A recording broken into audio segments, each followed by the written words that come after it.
Welcome to another episode of Stoke Meter. And we have our good friend, Tara Bench, also known as Tara Teaspoon to all you culinary experts out there.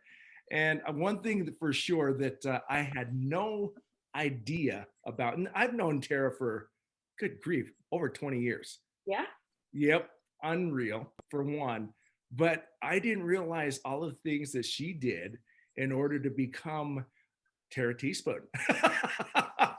And so, Tara, welcome to the show. It's so good to see you. Gosh, it's great to see you. I know some people will be listening, so they can't see us, but we're all smiles having been able to see each other and chat. It's really great to be here. Thanks. Oh, and of course, we got Karch, who looks kind of like a bum right now, but that's okay. He's over in Lake Powell on vacation, and he made this trip over here, so there will be people to see this one on YouTube. Yeah.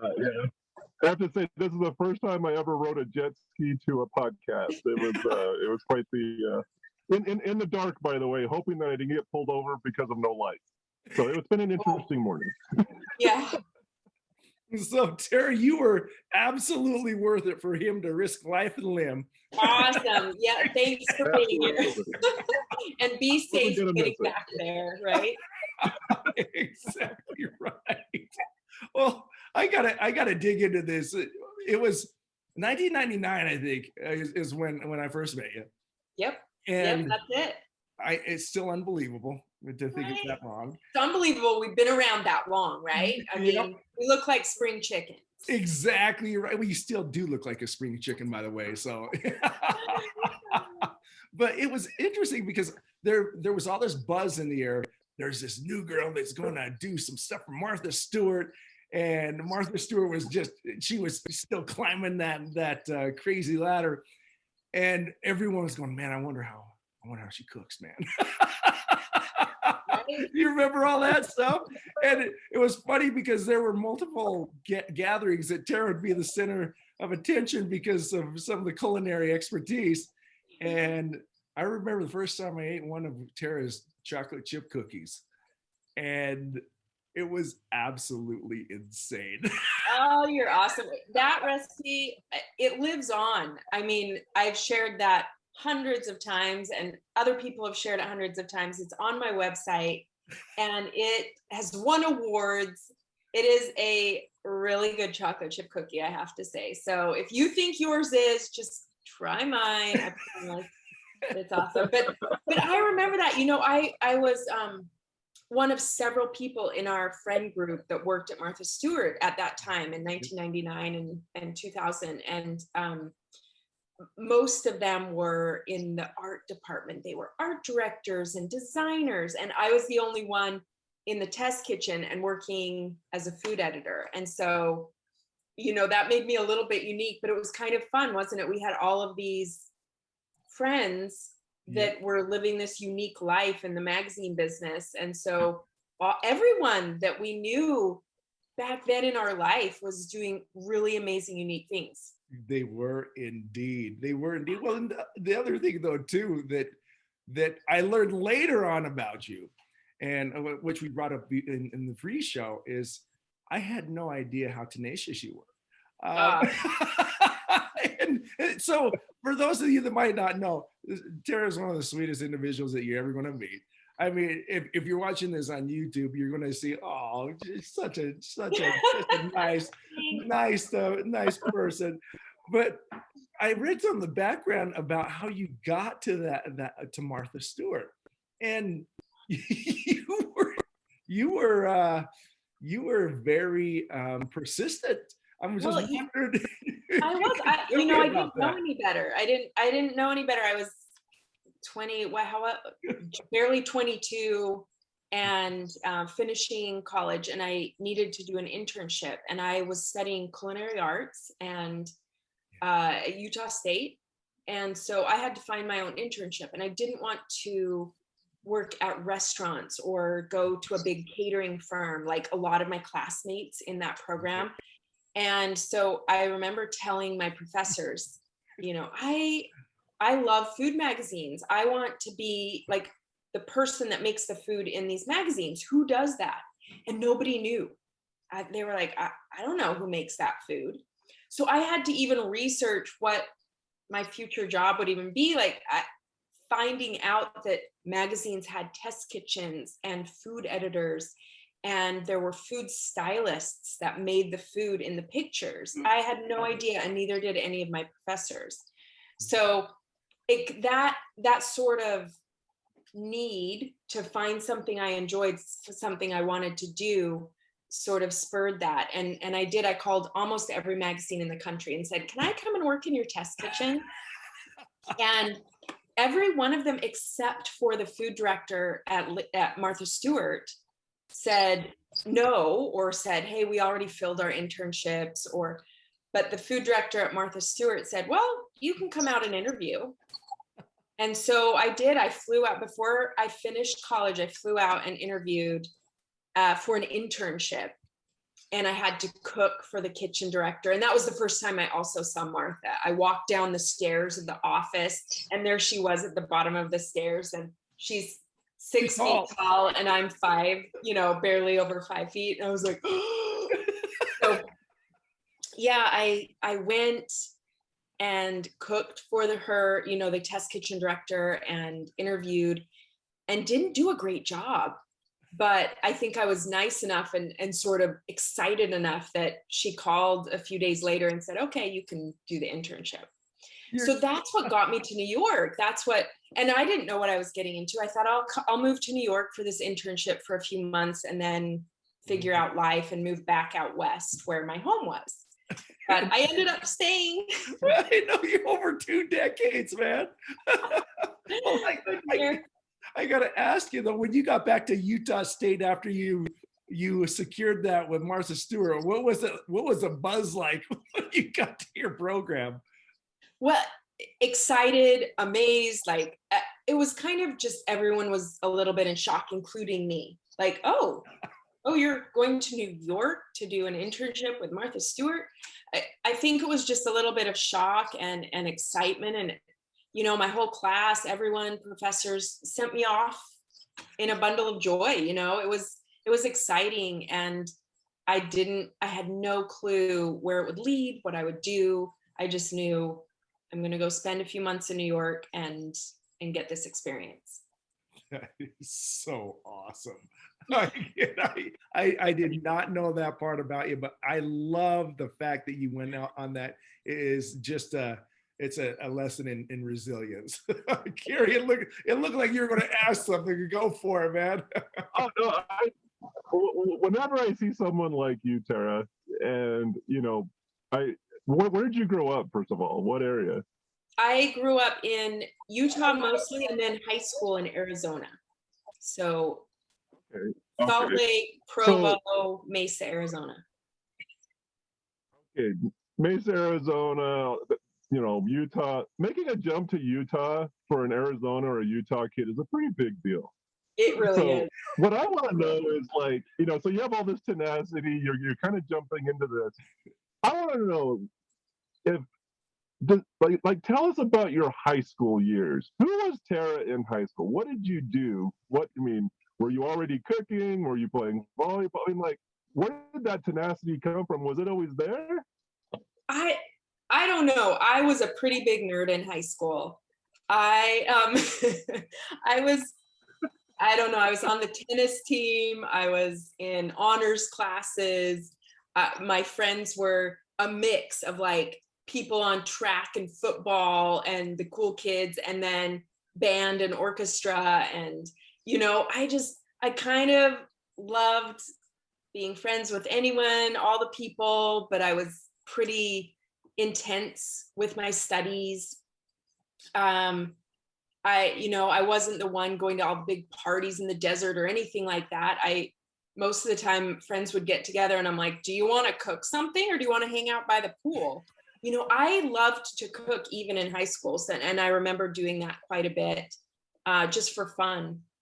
But yeah, I was pretty typical, we'd hang out at the pool, we'd go to high school parties, we'd go to games, but I was pretty focused on school and making sure I could get into a good university, which luckily I did. I got into BYU and moved to Utah, but then transferred to Utah State to find my program.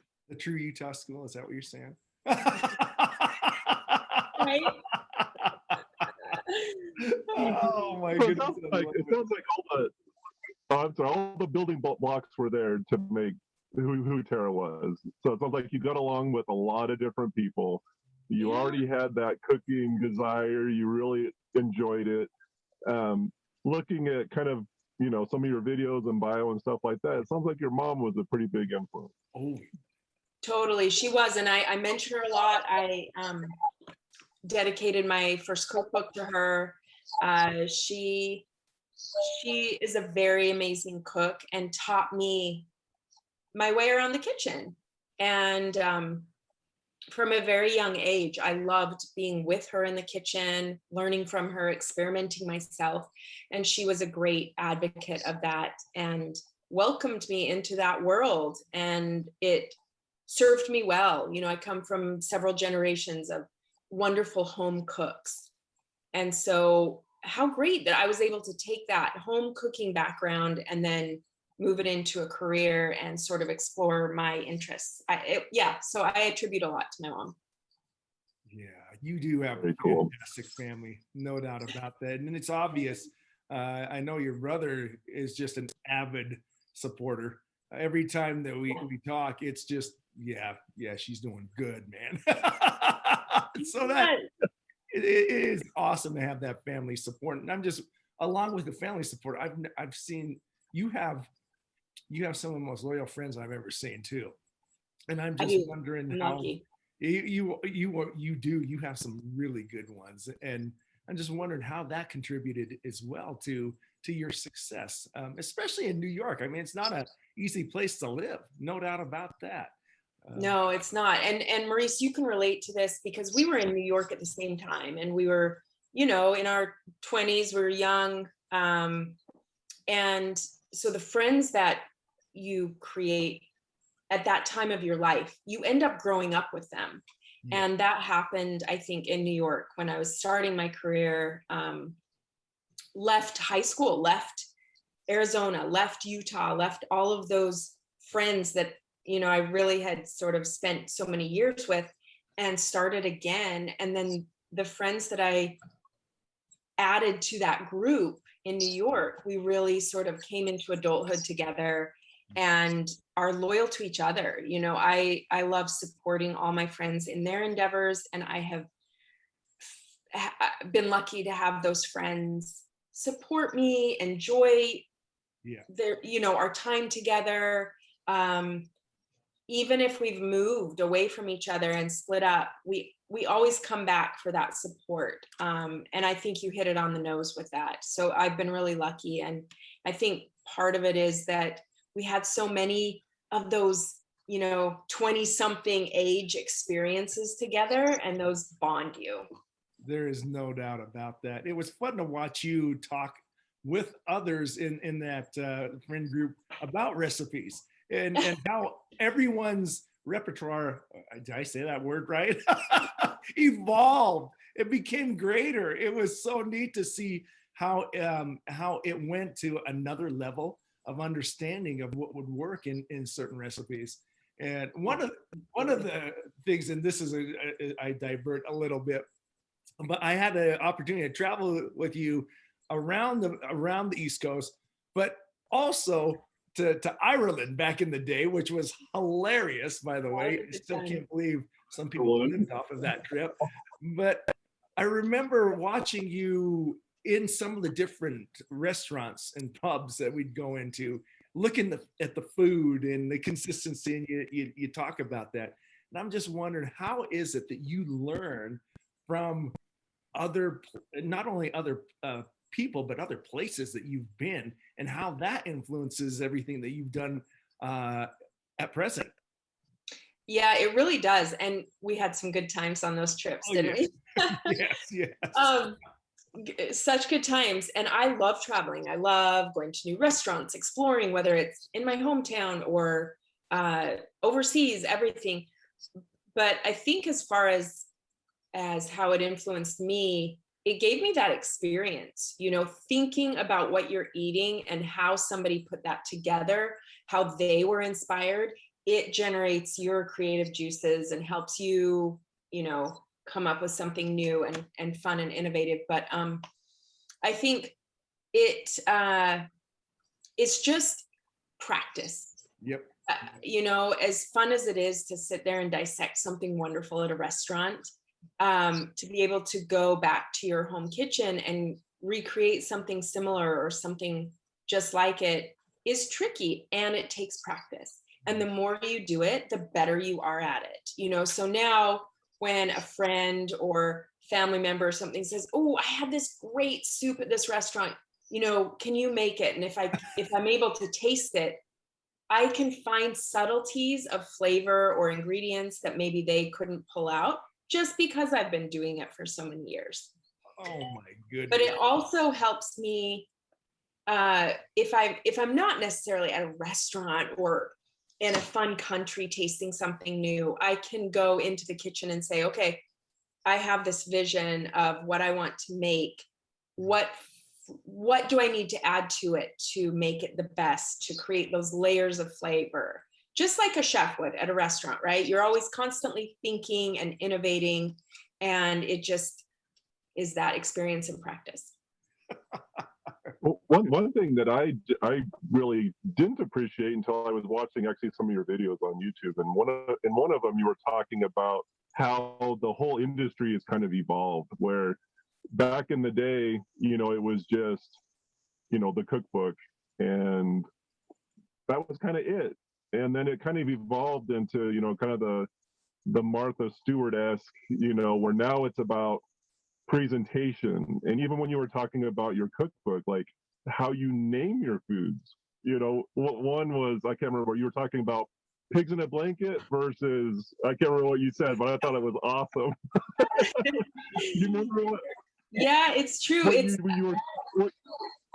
I was talking about recipes in my cookbook and how it really does, you know, we eat visually.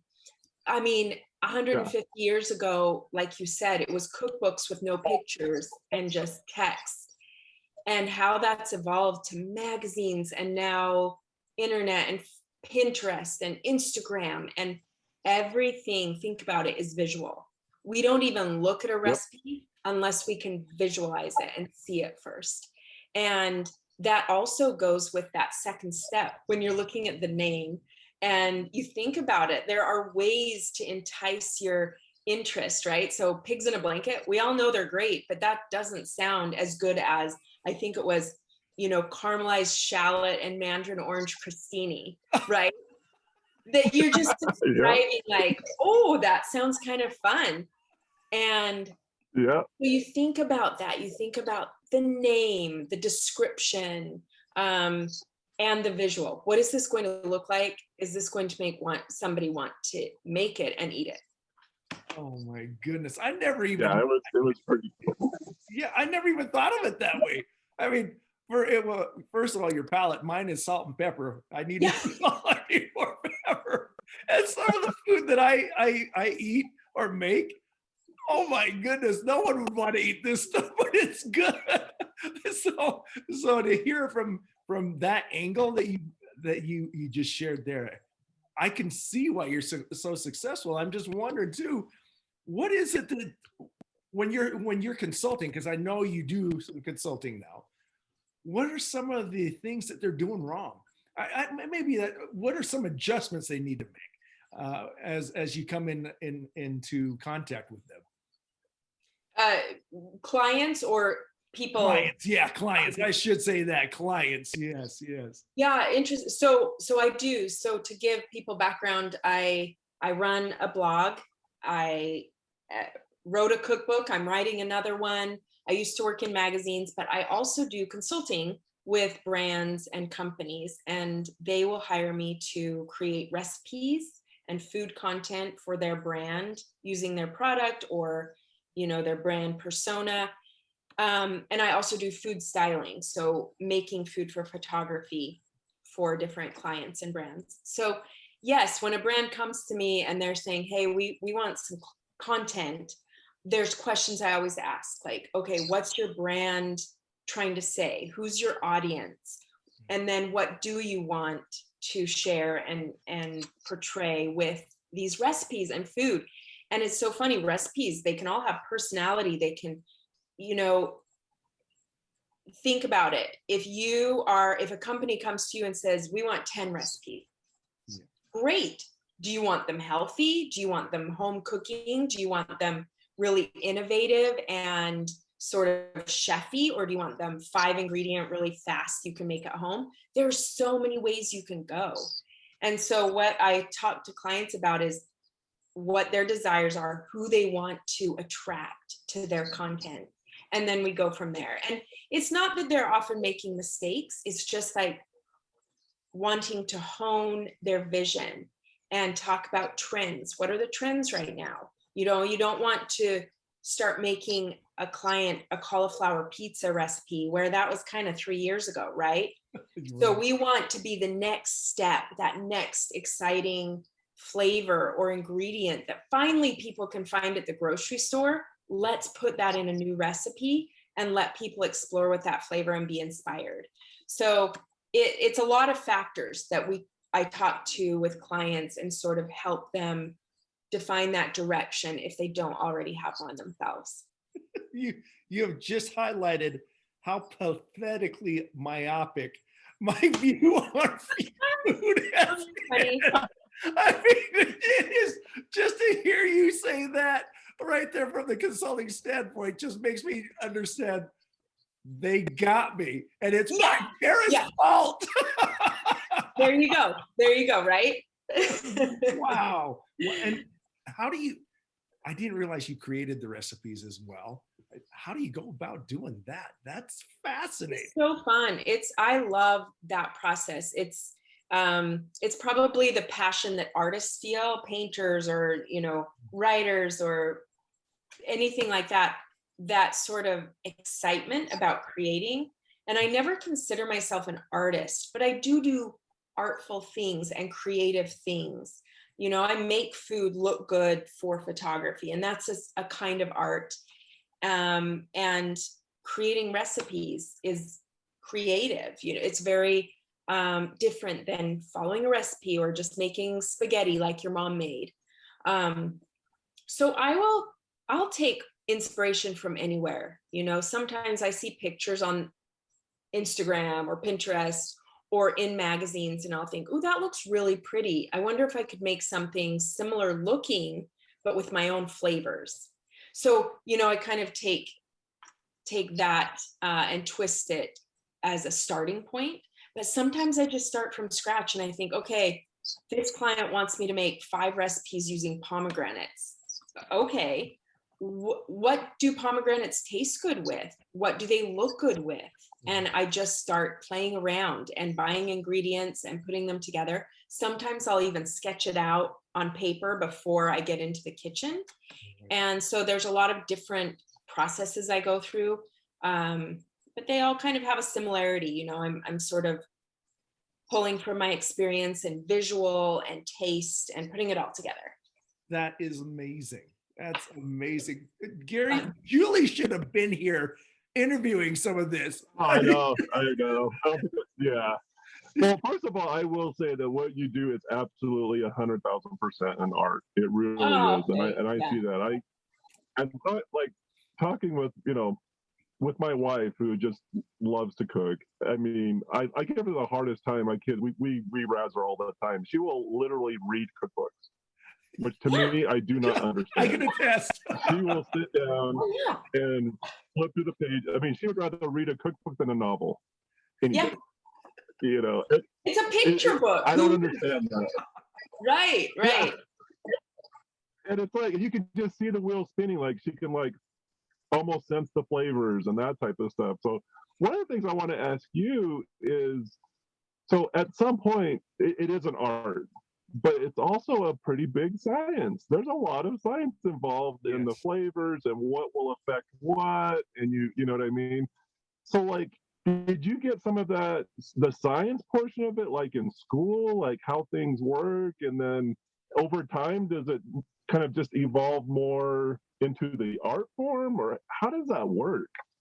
Great question. Yeah, not a lot of people understand that, and it's true. Um, Baking especially is chemistry, and Mm. cooking Yeah. is chemistry and chemical and physical reactions as well. Um, but yes, that was my schooling. I started in food science at BYU, thinking, oh, food science, sure. Um, that was definitely all chemistry. That was about like making like frozen milkshakes you can thaw in the microwave, all those like weird technical food sciencey things. And I realized it wasn't real cooking. And so I went into culinary arts and sort of that area where it was more hands-on, and we did in school learn a lot of science, and we had those science classes that we talked about, what does baking soda do, and alkalines and acids, and what does salt do, what do eggs do in your recipes, how are things caramelized, what is caramelization, we learned all the technical terms and different cooking methods, and why you would want to use a certain cooking method with a certain type of food or cut of meat, etc.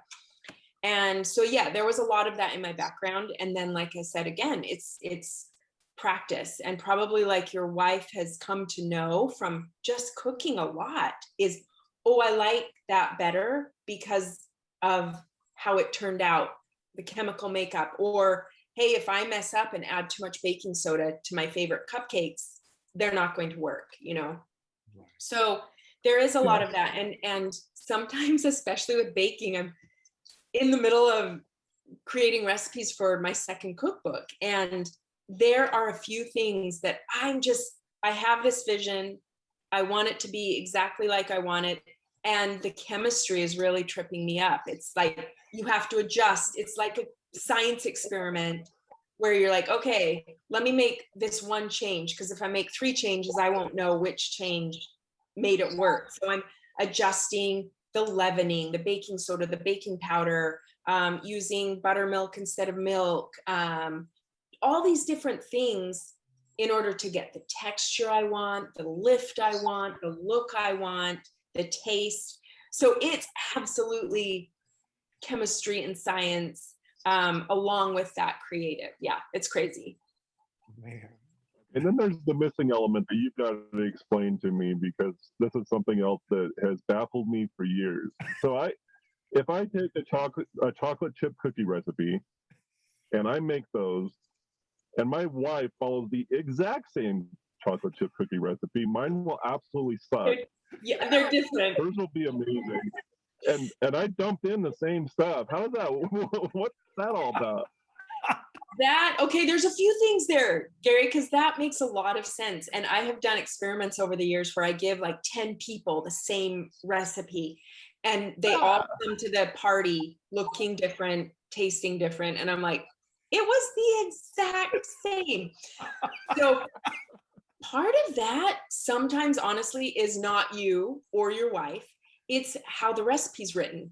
And there is a science to writing recipes. There is a skill to writing recipes. And sometimes you look at a recipe and you're like, this looks too long and hard. But it's probably because they've written in every move you need to make, or every description of what that creamed butter and sugar should look like, and how long you might need to mix it, and then how many streaks of flour are left in that biscuit dough. They're giving you more information, more detail. And so the chances that everyone will make something that looks the same are higher. But if a recipe is just a chocolate chip cookie recipe that is sometimes super simple, right? It's like mix the butter and sugars together, then add the eggs, then add your dry ingredients and stir in your chocolate chips. Somebody who's baked a lot of chocolate chip cookies is going to make that no problem. Yeah. But they know oh, I need to mix my butter and sugar until it's slightly fluffy. And then I'll add my eggs and mix them until they're totally incorporated, et cetera, et cetera. So yeah, I get that. And it's a real thing. And it's not your fault most of the time. Oh, it's always his fault. Thank you. Yeah, it always is. It always is. Oh, that's funny. I think my definition of fluffy is different than everybody else's in the world, apparently. Right. So you need the description, right? You've got to have that description with a time frame or a minutes or a seconds. And if you look at a well-written recipe, it will give you all the bits. It will say bake until light golden brown, 25 to 32 minutes. And they'll give you that range and they'll give you that description. But if they just say bake about 35 minutes, you have nothing to go. So not my fault. Let me write that. There you go. Yeah, never watch just these 5 minutes. Perfect. Yeah, there you go. So you wrote a cookbook. Tell us about that. Like, what is it? First of all, how do we get it? Come on. I'm showing you in. Let's see. How do we do this? I have a bad background on here. Oh, there you go. There it is. So cool. I'm showing everybody. We'll put it in the description. Oh, I love it. So yeah, it's called Live Life Deliciously because that's sort of my brand tagline is I just want people to live life, enjoy their time in the kitchen, make it delicious. It's not that hard. It can be fun, And so it was a little bit of passion project and also on a business level, it was a marketing tool. Sure. So, I wanted that that validity of being an author because I have written recipes for magazines for 18, 20 years. Yeah. And I wanted to have that book and something of mine and my best recipes, nothing that like the magazine asked me to write or a client asked me to create. These are my favorite recipes and my techniques and my way of describing it and my stories. And that is awesome for me. So yes, it's that passion project, but it's also a little bit of a way that if you like me, you like my food, you've read the magazines that I've written for all these years, you can come to this cookbook and say, all right, I know what I'm getting. Yes. And it shows. I mean, even the picture encapsulates your personality so well. But on the pages, I was reading some reviews of your book. There you have all fives. And one of the common themes I've seen amongst the reviewers is that they feel the same thing. They feel that passion, that energy that you bring to the table with that. So it was really neat. When you see what they get from it, it's an infusion of enthusiasm along with an awesome recipe. So. Well, thanks. Yeah, it's exciting to see it hit home for people and to have people feel any sort of passion, even if it's just for one of the recipes in the book. Yeah. That will bring them happiness in the kitchen. And honestly, one of my greatest desires is to help people gather together their friends and family around food. I think that's so important. It's part of my culture, my faith-based thought is family and friends and gathering and staying connected. And I think food is the easiest way to do that, right? All you have to do is look at Hawaii. When I lived in Hawaii, it was all around food, man. It was, you get to the dinner table, you have multiple families there. They're sharing a potluck. They're stoked about the different foods that they're eating. And by the time we all have, we're in sleep mode. Yeah. But we're all having fun together. And I will say this, I watched a couple of your recipes and thank goodness a couple of them were so simple. Even I could do them. But the first thing I thought of when I saw one of them is, it wasn't about, ooh, that looks good. The very first thought that I had was, I know my kids and their friends are going to love this one. Right. And I'm going to make this. And it was your watermelon cake. Of all things, a dang watermelon cake. Gary, I don't know if you saw the watermelon cake. Oh, I saw it. Yeah, I checked it out. I could do that. Right. Yeah, and how fun. Like, of course, the people you make it for are gonna just be like, thanks for making this for me. This is so special and it tastes good. So fun. Oh my goodness, that's so awesome. It really is great to see how you have impacted people in this way with what you're doing. And it's easy to often, I remember on Wall Street, right? If you weren't an investment banker, you ain't squat. Or if you're in the medical field, if you're not a doctor, you ain't squat. And it's interesting too to see, even in this, something that we take for granted on a day-to-day basis, like food, can influence and impact so many people on so many different levels and so many different cultures, right? Yeah, absolutely. And how cool, right? Speaking of cultures, in my book and on my blog, I have a lot of recipes that are influenced by global flavors and different cultural traditions. And by no means am I an expert Korean cook or Thai cook or Japanese cook. However, so many of those ingredients are accessible to us now, and I can make something really delicious inspired by a traditional dish from another country. And I love sharing that with people and letting them know, hey, you can make cashew chicken at home and it tastes like that great restaurant you go to.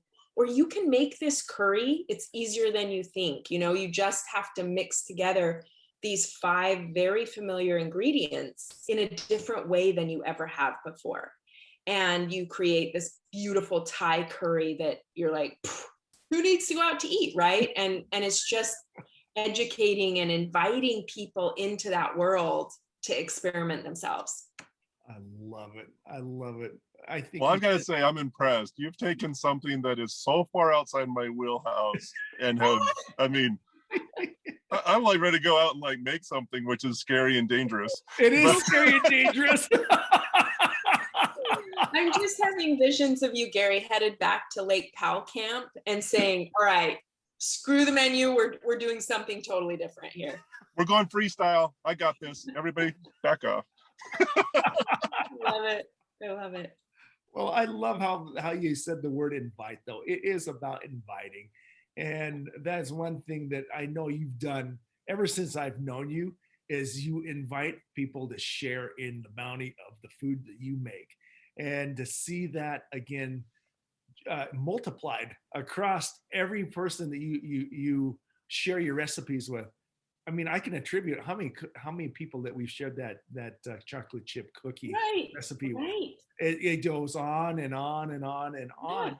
And food is a common thread. It always has been. I have a feeling it always will be. Yeah. And everything that you're doing with this is just, Tara, I can't, seeing this side of you instead of Tara, my buddy, is wow. Oh, thanks. Yeah, it's interesting, right? You dive into somebody's passion or career and it's totally different than you thought. Yeah. Oh, I had a different vision of you. Yeah, and I love it. I love it. It's inspiring, and it gets me, lack of a better word, stoked. There you go. Thanks. That's awesome. Got it. Well, I have to thank you for your time. And especially, I mean, it's a little bit later there in New York, and all the stories that you shared, and I'm looking forward to what you do in the future. Well, it's been a blast. Thank you for having me and chatting. This was so fun. Just totally casual and a great combo. Thanks. You got it. Thank you. Absolutely. Okay. Have a good one. Thank you. Yeah.